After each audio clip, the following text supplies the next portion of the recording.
शामली में किसानों द्वारा आयोजित महापंचायत में रालोद के राष्ट्रीय उपाध्यक्ष जयंत चौधरी ने सरकार पर जमकर हमला बोला। महापंचायत के दौरान जयंत चौधरी ने योगी आदित्यनाथ पर टिप्पणी करते हुए कहा कि मुझे यहां पर आने से पहले पता चला कि धारा 144 लगा दी गई है, अनुमति नहीं दी गई है। योगी जी, आपका माथा बहुत बड़ा है। धारा 144 यहाँ छपवा लो तो फिर भी ना रुके, ना आज न रुके ना कल रुके, रोक सको तो रोक लो। जयंत चौधरी ने यह भी कहा कि यूपी में लोकतंत्र नहीं रहा, यहाँ पर तो गाड़ी में बैठाकर गाड़ी पलट देते हैं और ये गाजीपुर बॉर्डर पर भी चौधरी साहब के साथ वही करना चाहते थे जिसे चौधरी साहब ने हिम्मत नहीं की राज्य सरकार के आग खोलने का काम किया। जयंत चौधरी ने 3 काले कानूनों को बोलते हुए 3 काले कानून बाद में वापस हो जाएंगे, पहले हमें एमएसपी पर गारंटी दीजिए। गांव में और टिटोली में, लखनऊ में बाबा बैठे हैं, उन्होंने यहाँ पुलिस भिजवाई और घगर जाकर यहाँ कुछ अधिकारियों ने बदतमीजी की थी। बताओ बात सही है कि नहीं है? फिर मैंने योगेंद्र जी को कहा, गांव के सुधीर जी बैठे हैं, इन्होंने मुझे बताई कैसे कैसे हुआ। मैं बात को कहना चाहता हूं, अगर कोई अधिकारी आके गांव में, यहाँ कई जगह केस भी लगाए गए हैं, ट्रैक्टरों पे जुर्माना भी लगाया गया है। मैं खुले दिल से कहना चाहता हूं, अगर किसी पुलिसकर्मी को चोट लगती है, ऐसी बात नहीं, वे भी हमारे बीच के लोग हैं, हमारे घर के लोग हैं, वे चोट भी हम महसूस करते हैं। लेकिन वर्दी की अपनी परंपरा होती है, उनके अपने संस्कार होने चाहिए। वर्दी पहने हर एक अधिकारी को, पुलिसकर्मी को मैं बात कह देना चाहता हूं, अगर वे अपनी अंतरात्मा की बात मानेंगे, सही और गलत की पहचान करेंगे, कोई वर्दी पहनने वाला आदमी कभी किसान पे हाथ नहीं उठा सकता। और आपको चेता देता हूं, ये पंचायत इसलिए बुलाई गई कि आपकी आंखें खुल जाए। जो लोग सरकार के ज्यादा नौकरी निभा रहे हैं वे भी देख लें, अगर आप किसान के साथ अन्याय करोगे, कोई किसान पे उंगली उठाएगा, सिर्फ उन्हें ही नहीं, उनकी आने वाली पीढ़ियों को किसान की हाय लगेगी, हाय। ये नौजवान तो दूसरे मूड में आए हैं, ये छोड़ने वाले नहीं किसी को। जिसे कहते हैं ना देसी भाषा में, लत्ते फाड़ देंगे।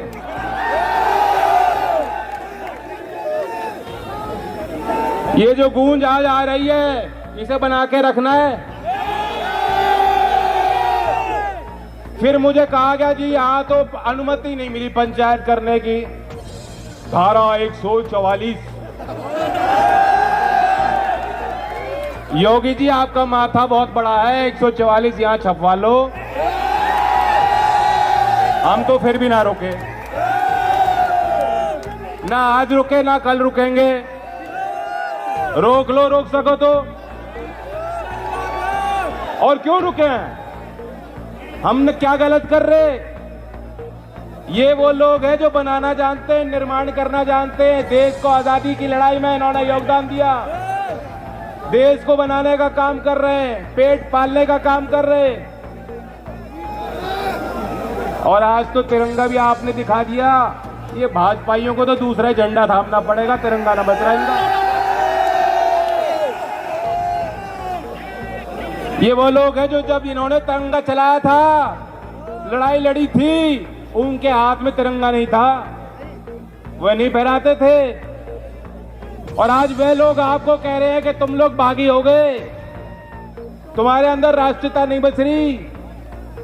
ये दलाल, ये झूठे लोग ये कह रहे किसान आतंकवादी है, इन्हीं की मित्र मंडली के लोग हैं।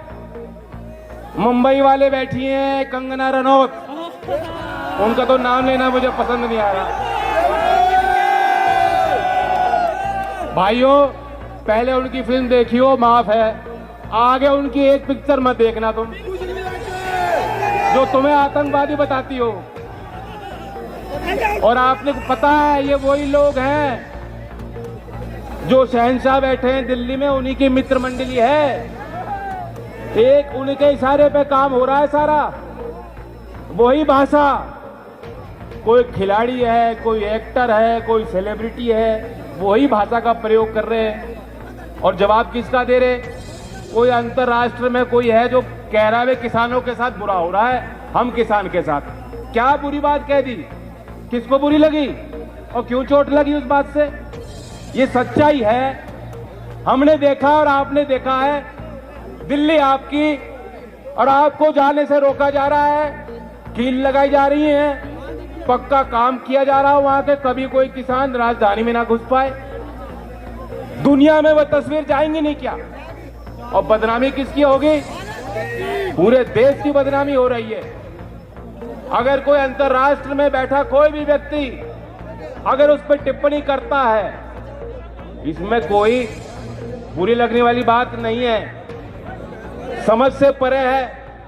एक तो 18 साल की बच्ची है, बहुत प्रसिद्ध है, स्वीडन की नागरिक हैं, ग्रेटा थनबर्ग। 15 साल की उम्र में बताता हूं कितने क्रांतिकारी सोच की वो लड़की है। अपने देश के संसद के बाहर बैठ गई थी और दबाव बनाने के लिए आंदोलन रचा। 15 साल की उम्र में 2 बार नोबेल पुरस्कार में वो नामित की गई शख्सियत है, बहुत बड़ी। जलवायु परिवर्तन की कोई अंतर्राष्ट्रीय स्तर की बैठक होती है, वहां जाती है और कहती है भविष्य की पीढ़ियों को बचाना है तो इस पर्यावरण को बचाना है। कौन सी गलत बात कर दी उसने? वहां उसने एक ट्वीट किया कि मैं किसान के साथ हूं, और सारे लोग जो है एक तरफा उस पर चढ़ बैठे। यहां तक कि दिल्ली पुलिस ने उस पर जो है FIR कर दी। और कहां जाके, मैं जानता हूं कानून के लंबे हाथ हों, लेकिन कहां जाके पकड़ोगे?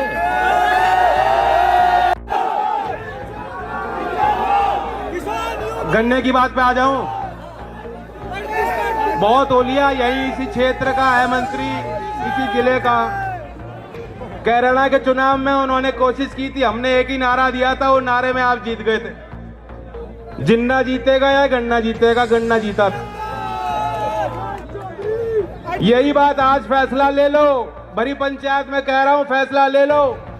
ये सरकार आपको भाव नहीं दे रही, अगले चुनाव में आप भी इन्हें भाव मत देना बिल्कुल भी। ये मिलेगा, इनका इलाज हुई है, राजनीति से ही होगा। मैं तो कहता हूं ठीक है, किसान संगठन है, सामाजिक हमारी शक्तियां हैं, हमें आशीर्वाद दे रही हैं, हमें साथ मिलकर चलना है, लेकिन जो लक्ष्मण रेखा है उसे पार नहीं कर सकते। ये लाइन आपको खींचनी पड़ेगी। आज जो आपके साथ नहीं, आप उनके बक्से नहीं भरोगे वोट डालकर कहीं कतई। बाहर का रास्ता दिखाओ। शामली का 650 करोड़ गन्ने का बकाया है, सिर्फ इस जिले का 650 करोड़। अरे मंत्री थोड़ी इतनी तो शर्म कर लेते राणा जी। आपके जिले में मीटिंग हो रही थी, पंचायत हो रही थी, इसके पहले कुछ तो पैसा दे देते, नहीं दिया गया। 14,000 करोड़ का बकाया गन्ने का होलिया है। 3 फरवरी तक जो आंकड़े मैंने देखे हैं, अध्ययन किए, 14,000 करोड़ से पार होलिया। आप दे रहे हैं पैसा। ये जो बड़ी बड़ी गाड़ी में घूम रहे हैं, भारतीय जनता पार्टी का कार्यालय हर जिले में खुल रहा है। अब तो गांव में फिर मंदिर के लिए जो पैसा जुटा रहे हैं, इन्हें पैसे की कोई कमी नहीं है। ये गन्ने का भाव जो आपको नहीं मिल रहा है, ये पैसे आप दे चुके हैं पहले ही, वहीं जा रहा है पैसा, धन। मैं कहना चाहता हूं हम निकल पड़े। मैंने मथुरा में पंचायत करी थी, जब इन्होंने हाथरस में लाठी बजाई थी, वहां मैंने कहा था अगर तुम हिंदू मुसलमान के मुद्दे पे लड़ना चाहते हो तो मैं घर बैठूंगा, और जिस दिन तुम तय करो किसान के लिए लड़ाई लड़नी है, मैं घर नहीं बैठ सकता, मैं निकलूंगा सड़कों पर। मैं तो आप सबको न्योता देना चाहता हूं। 7 तारीख में अमरोहा में पंचायत है, किसान पंचायत, लोकदल के आह्वान पर। जो आ सकता हो भाई वहां भी पहुंचो, घर नहीं बैठने के। और एक कविता राम नरेश त्रिपाठी जी की, चले चलो, पुरानी है, स्कूल में पढ़ी होगी आपने बच्चों ने भी। एक पंक्ति सुनाकर मैं अपनी बात को विराम देता हूं।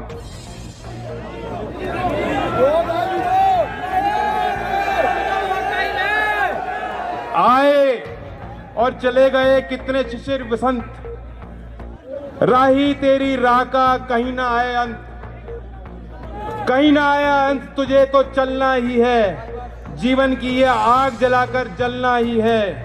दम है साथी एक, यही नित आए जाए, तू मत हिम्मत हार, समय कैसा भी आए। तो हमने सारे समय देखे हैं, अच्छा समय हो बुरा हो, आपका हाथ दामन नहीं छोड़ने के। धन्यवाद।